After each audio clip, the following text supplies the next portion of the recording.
de Boris Johnson, eh ben écoute, oui, on peut en parler. Boris Johnson qui aujourd'hui même, alors même encore hier soir, il essayait de s'accrocher à son poste, mais qui a démissionné de la tête de son parti, des Tories, le parti conservateur britannique. Et donc qui va être amené à devoir laisser son poste.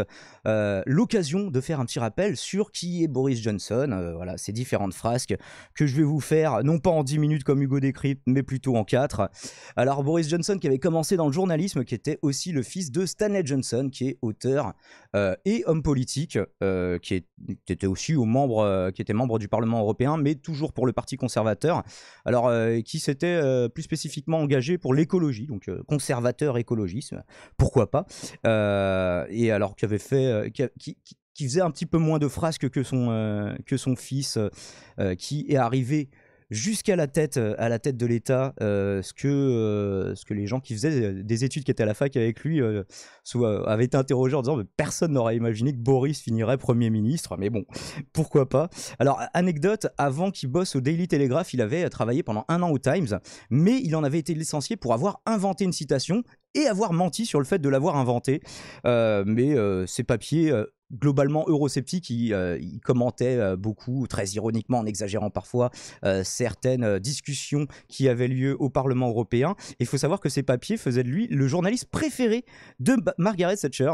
Donc je vous ai préparé un lien qui vous en parle, un lien du Point qui faisait justement un petit point par rapport à ça. Alors moi généralement les gens qui ont les faveurs de Margaret Thatcher, c'est pas trop mes copains au niveau économique et par extension politique, mais écoutez, voilà, c'est de là qu'il vient.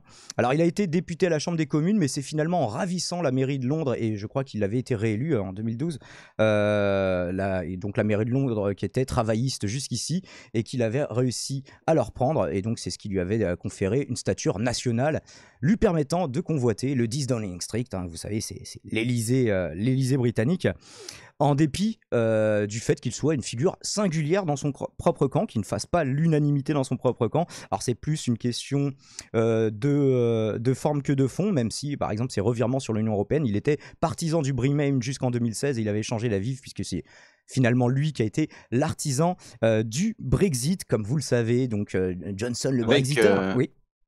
Avec l'autre aussi, Nigel Farage.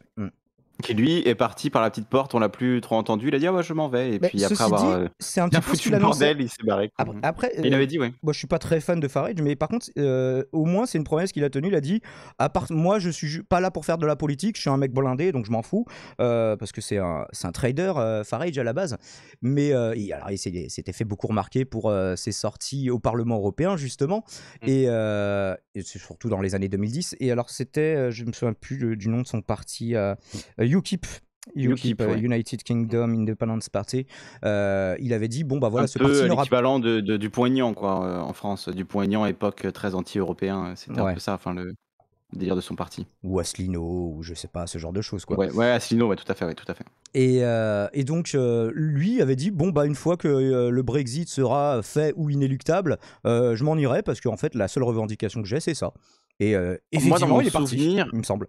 Dans mon souvenir, il avait dit à la base, oui, on va redorer le budget du NHS, donc du service de santé anglais. Et puis finalement, dès que le Brexit est passé, il a dit, allez, bon maintenant en fait j'ai dit que je m'en allais, je m'en vais. Et tu vois, donc il n'est pas vraiment resté pour assumer derrière tout ce qu'il avait promis qui se passerait après le Brexit, quoi. C'est là que pas mal de gens il avait dit, j'assumerai rien du tout, je me casserai, hein, c'est de toute façon. Ah, il l'a fait.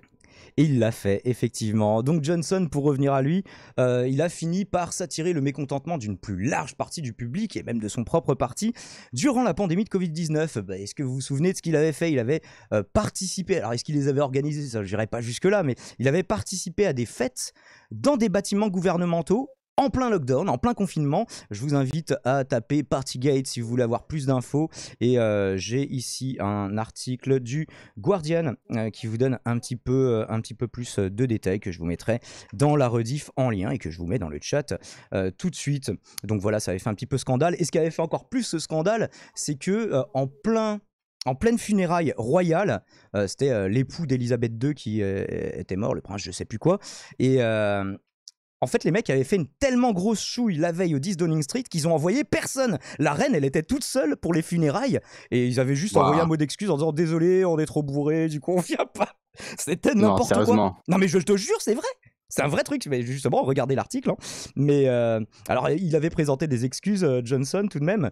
Lui-même n'était pas à cette fête-là, en tout cas, même s'il y avait des fêtes auxquelles il avait participé. Alors, il essaie de minimiser le truc en disant ouais, je suis juste passé 25 minutes. Ah bah, je croyais que c'était une réunion de travail. Enfin, ce genre de choses. Et donc oui, pour les funérailles de la reine, j'ai un autre lien du coup ici de la presse canadienne. Fête la veille de funérailles royales, Downing Street s'excuse auprès de la reine.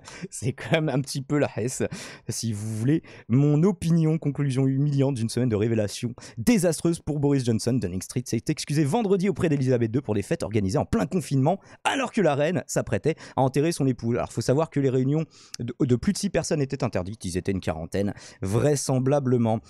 Le chef du parti travailliste, Keir Starmer, qui a une histoire et même un nom stylé, parce qu'en fait, Keir, c'est par rapport au premier député travailliste à avoir rejoint la Chambre des communes.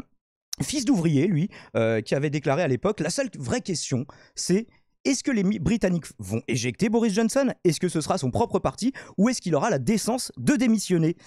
Johnson qui a cependant refusé la démission, remportant un vote de confiance, enfin c'était plus un vote de défiance, mais qu'il a réussi à renverser des députés conservateurs, alors avec une majorité pas ouf non plus, 211 voix contre 148, sachant que c'est son propre camp. Mais ce sont finalement plusieurs scandales d'ordre sexuel qui auront raison de son mandat, dont l'affaire qui a été un peu la cerise sur ce gâteau de merde. Christopher Pincher, nommé par Johnson, alors que ce dernier avait connaissance de son comportement. Il avait une affaire en 2017 où il avait massé le cou d'un député avant de se mettre en peignoir. Il lui a fait une DSK, plus ou moins il lui a fait une DSK. Pardon, je sors de la douche. Qui donc voilà a plus récemment commis des attouchements sexuels envers 2 hommes alors qu'il était complètement bourré. Encore, visiblement, il y a un gros problème d'alcool. Il y a une culture de la boisson. On parle vraiment ça dans la presse britannique, de culture de la boisson au 10 Downing Street. Et il n'en était pas à son premier scandale. Donc, le chef du groupe parlementaire Tory, donc ce qu'on appelle le whip dans la politique anglo-saxonne. Je crois que le terme existe aussi pour parler de la politique américaine. Donc ici encore un article du Guardian qui vous en parle. Donc le mec, voilà, finalement a dû démissionner, présenter des excuses, etc. En s'excusant en disant bon bah j'étais bourré. Visiblement voilà, c'est l'excuse à un petit peu tout dans la politique britannique. C'est tout le temps, tout le monde est bourré et tout le monde fait n'importe quoi. En tout cas dans le parti conservateur. Alors Johnson qui a fini par démissionner de son parti aujourd'hui, ce jeudi 7 juillet 2022, mais qui devrait rester à la tête du gouvernement jusqu'à ce que le parti lui ait désigné un successeur, puisque c'est la tête du parti qu'il a quitté et non pas la fonction, mais ça va de pair. Et potentiellement, il faudra attendre jusqu'à l'automne. J'ai vu même des projections qui disaient peut-être qu'il faudra attendre jusqu'à octobre pour qu'il s'en aille. D'autres qui disaient qu'il faudrait qu'il soit parti avant les vacances d'été. Eh bien, écoutez, l'avenir proche nous répondra à cette question. On devra avoir un calendrier de la succession d'ici une semaine maximum pour nous en parler. Et ici, donc voilà, un article de France TV Info qui vous fait le résumé. Boris Johnson n'est plus à la tête des Tories et va maintenant préparer son départ du gouvernement. Le Borexit, j'aime bien le mot valise entre Brexit qui est déjà lui-même un mot valise et Boris Johnson. Le côté Inception du mot valise me plaît plutôt et je vous mets le lien là aussi dans le chat. Et j'ai fait un résumé en 8 minutes 33. Est-ce que c'est beau? C'est beau, hein? Incroyable. Quelle vitesse. Quelle précision. Et donc voilà, 53 départs qui auraient été annoncés au sein du gouvernement depuis mardi, dont 5 ministres. Une exode d'une rapidité sans précédent dans l'histoire politique britannique. Pardon, parce qu'il y avait Bruno Le Maire qui parlait en même temps que toi, et je lui ai dit de se taire à Bruno. Tu te tais, Bruno. Ah non. Non. Non.